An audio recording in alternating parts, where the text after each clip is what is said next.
بسم اللہ الرحمن الرحیم. خوش آمدید دوستو. میں ہوں بشر ہاشمی اور آپ دیکھ رہے ہیں ایکسپوز یونٹ یوٹیوب چینل. ناظرین، آج کی اس ویڈیو میں ہم دنیا کی انتہائی شفاف اور دجالی خفیہ ایجنسی موساد کے اس آپریشن کی بات کریں گے جسے آپریشن اوپیرا کا نام دیا گیا تھا.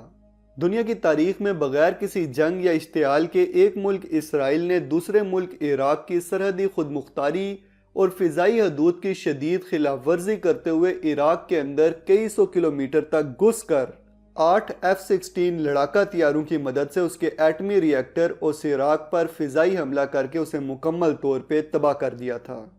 اسرائیل اگر وہ حملہ نہ کرتا تو عراق مرد آہن صدام حسین کی قیادت میں یقینی طور پر جوہری ہتھیار تیار کر لیتا. اس حملے میں جوہری پلانٹ چلانے والا ایک جونیئر فرانسیسی اہلکار اور 10 عراقی فوجی ہلاک ہوئے تھے. اسرائیل نے اس حملے کے لیے اتوار کے دن کا انتخاب کیا کیونکہ اس دن مسیحی افراد کام سے چھٹی کرتے ہیں. حملے کے وقت اس پلانٹ میں کم از کم 25 پاؤنڈ افزودہ یورینیم موجود ہونے کی اطلاع تھی. عراقی خبر رساں اداروں نے اس حملے کی خبر اس وقت تک نہیں دی جب تک اسرائیل نے خود حملے کی ویڈیو نشر نہیں کی تھی. اس وقت کے اسرائیلی وزیر اعظم بینگن کے حکم پر اسرائیل کے ان گنت F-16 اور F-15 طیاروں نے بغداد سے 18 میل دور اس کارروائی میں حصہ لیا تھا. 7 جون کو سپہر 4 بجے اسرائیل کے زیر قبضہ سرائے سینا میں اٹزیون ایئرپورٹ سے 8 F-16 طیارے اوسیراک ری ایکٹر پر حملہ کرنے کے لیے روانہ ہوئے. طیاروں کی اڑان کی جگہ سے ہدف کا راستہ 600 میل لمبا تھا جو کہ اردن کے جنوبی حصے اور سعودی عرب کے شمالی علاقے سے گزرتا ہوا عراق تک جاتا تھا. پائلٹس نے اردن، سعودی اور عراقی ریڈار سے بچنے کے لیے زمین سے 300 فٹ سے بھی کم نیچے پرواز کی. اسرائیلی طیارے شام 5:30 بجے عراق میں اپنے ہدف تک پہنچ گئے. ہدف کے قریب پہنچ کر 8 F-16 طیارے 1000 فٹ کی بلندی تک اوپر آئے، اپنی پوزیشن ہدف کے مطابق تبدیل کی اور اپنے بمبوں کو 35 ڈگری کے زاویے سے زمین پر گرانا شروع کر دیا. ایک کے بعد ایک F-16 طیارے نے ری ایکٹر کے ٹھوس کنکریٹ کے گنبد پر 1 ٹن وزن کے 2 بمب گرائے. یہ دنیا میں کسی جوہری ری ایکٹر پر پہلا حملہ اور کسی جوہری مرکز یا تنصیب پر تیسرا حملہ تھا. صدر صدام حسین نے اس وقت اعلان کیا تھا کہ جوہری ری ایکٹر ایران کے خلاف نہیں بلکہ اسرائیل کے خلاف ہے. یہ کسی بھی جوہری ری ایکٹر کو تباہ کرنے کے حملے کی پہلی مثال تھی جس کا بظاہر مقصد جوہری ہتھیار کو بننے سے روکنا تھا. اس حملے سے عراقی بالکل گھبرا گئے کیونکہ حملہ اچانک ہوا تھا.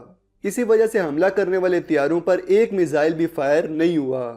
آج بھی ساری دنیا کے دفاعی تجزیہ نگار اس بات پہ حیران ہیں کہ توقع کے برعکس واپسی کے راستے میں اسرائیلی طیارے نہ تو اینٹی ایئر کرافٹ فائر کا نشانہ بنے اور نہ کوئی زمین سے فضا میں مار کرنے والا میزائل ان کی جانب داغا گیا.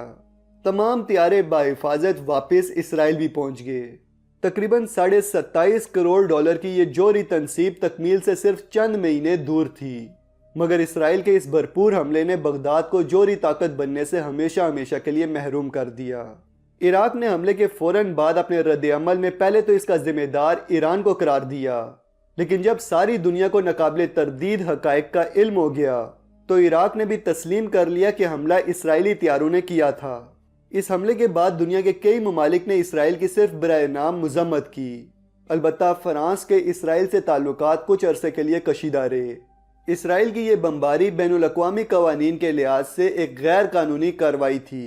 بعد میں جوہری توانائی کے عالمی ادارے نے اسرائیل سے اپنی جوہری تنصیبات کی انسپیکشن کا مطالبہ بھی کیا جسے اسرائیل نے نہایت دیدہ دلیری سے نظر انداز کر دیا. دوستو، دیکھا جائے تو یہ ایک بہت ہی غیر معمولی کارروائی تھی. امکانات کے لحاظ سے شاید ہی دنیا کی کوئی دوسری فضائیہ ایسا کام سر انجام دے سکتی ہو. عالمی برادری کی مجرمانہ خاموشی نے اسرائیل کو اتنا بے خوف کر دیا کہ اس نے عراق کے بعد سن 2007 میں بمباری کر کے ایک اور اسلامی ملک شام کا جوہری پروگرام بھی تباہ کر دیا تھا. عراق کے جوہری منصوبے کی تعمیر میں رکاوٹیں ڈالنے کے لیے سب سے پہلے اسرائیل کے انٹیلیجنس ایجنٹس نے 6 اپریل 1979 میں فرانس کے بحر روم کی بندرگاہ تولون پر موجود ایک عراقی شپمنٹ پر حملہ کیا جس میں اس عراق کے لیے توسیعی پلانٹ کو تباہ کر دیا گیا، جس کی وجہ سے عراق کے اس منصوبے میں 2 سال کی تاخیر ممکن ہو پائی. اسرائیلیوں کے تجزیے کے مطابق فرانس اپنا نیوکلیئر پلانٹ عراق کے ایک ایسے صدر کو فروخت کر رہا تھا جو اپنے آپ کو صلاح الدین ایوبی کا جانشین سمجھتا تھا.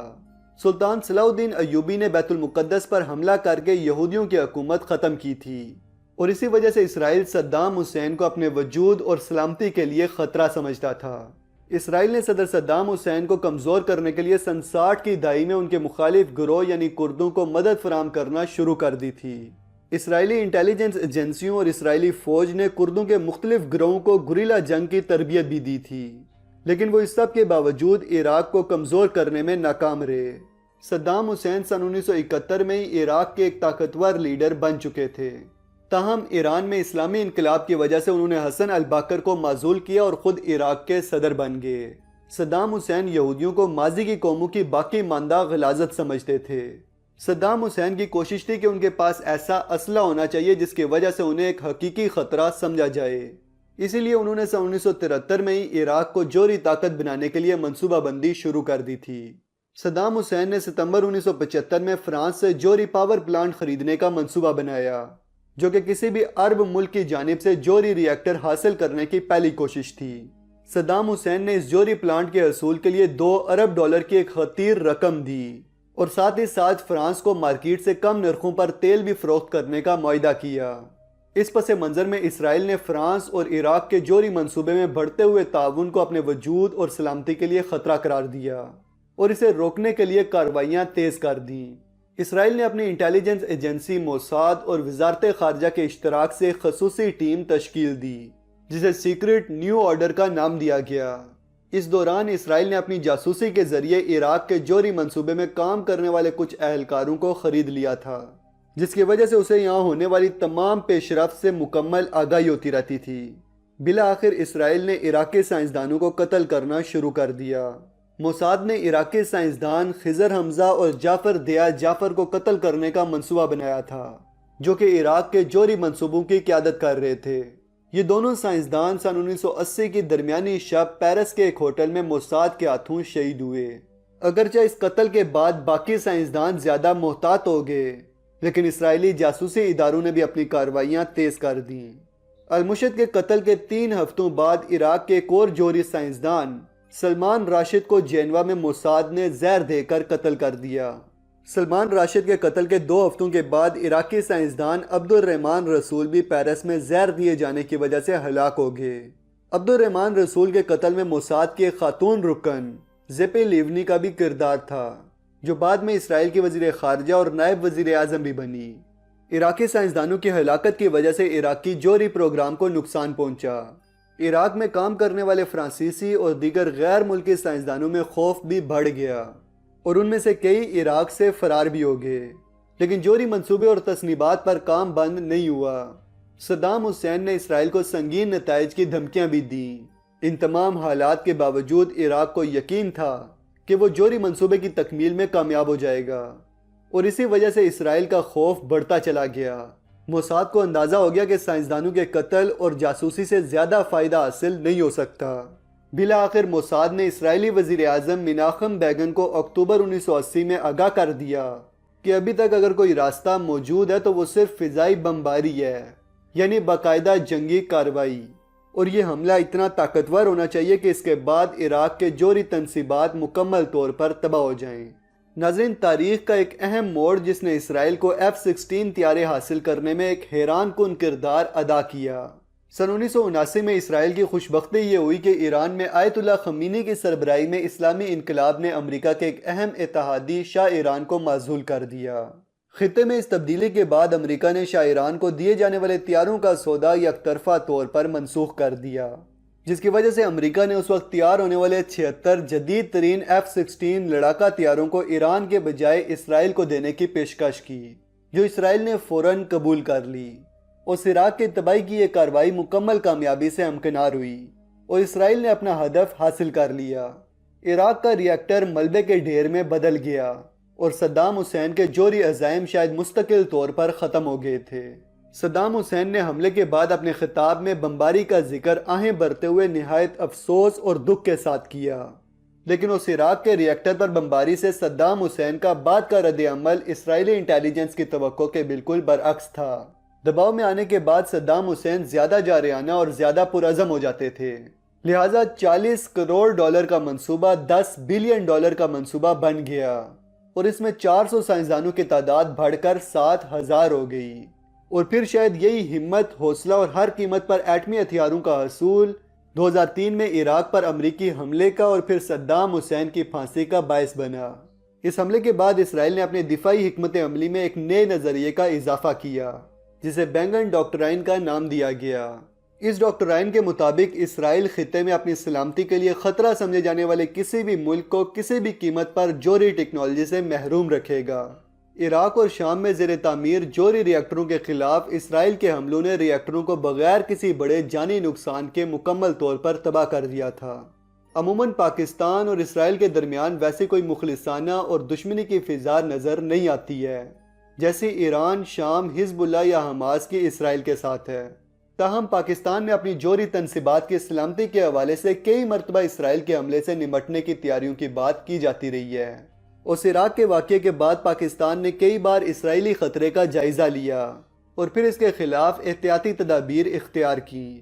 پاک فضائیہ نے بہت ساری مشقیں کی جیسے تھنڈر بولٹ، جس کی سن 80 کی دہائی میں کوئٹہ کو محفوظ بنانے پر توجہ مذکور تھی، جو اس وقت پاکستان کے جوہری پروگرام کا مرکز تھا۔ اس عراق کے واقعے کے بعد پاکستان کے جوہری اثاثے کسی ایک جگہ پر رکھنے کے بجائے مختلف جگہوں پر منتشر کر دیے۔ سال 2019 میں بھی پاکستان نے آپریشن سوئفٹ ریٹارڈ کے دوران اپنے مشرقی دشمن انڈیا کو ناکام بنا دیا تھا، اور پاکستان فضائیہ نے اسرائیل کے حملے کے خلاف بھی گولان 8 آپریشن کی حکمت عملی تیار کر رکھی ہے۔ گولان 8 اس آپریشن کا خفیہ نام ہے جس میں پاکستانی فضائیہ کے ایک پائلٹ فلائٹ لیفٹیننٹ علوی نے شام کی فضائیہ کے مگ 21 سے اسرائیلی فضائیہ کا ایک میراج طیارہ گولان کی پہاڑیوں میں مار گرایا تھا، اور انہیں شام اور پاکستان دونوں حکومتوں نے قومی ایوارڈ سے نوازا تھا۔